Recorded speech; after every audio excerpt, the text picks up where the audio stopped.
ngayon sa sinasaka namin farm. Nakikita nyo po yan. Yan, yan. Hindi po yan sa amin. Nakikisaka lang po kami. Yan.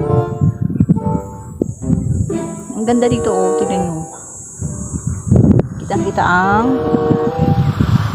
Kitang-kita ang view sa taas. Oh, ha, yun o, yung bundok. Ayun sa kabila, papuntang Tagaytay. At doon naman, papuntang Baylen.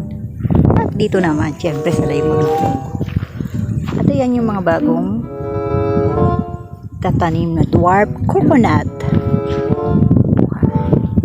Duwending coconut. At may pomelo, ayun.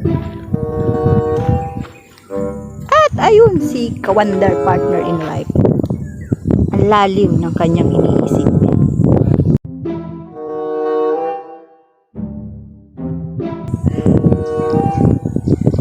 May inaantay kaming tao. Ayan.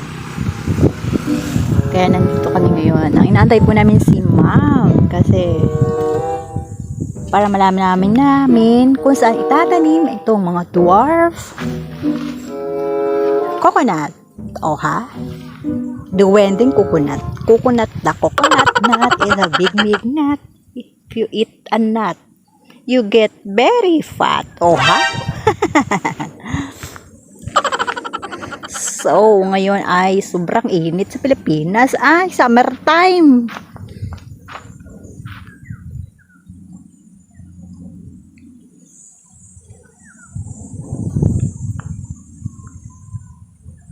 Coconut nut na coconut. Yan, dwarf coconut is a dwarf nut. If you eat too much, you get very fat. Oh, ha?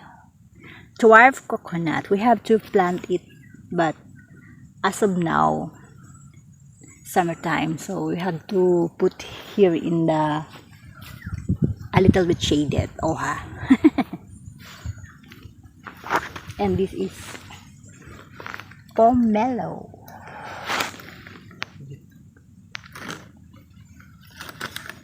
Pomelo. Namdok. Ito naman, mangga. Namdokmay. Ayan, namdokmay. Ano kaya yun? Parang salitang namdokmay. Parang salitang, ano ba yan? Vietnamese? Okay. Yung mga ano to, yung mga na-markot na na-graft na halaman. So, madaling magkabunga. Okay.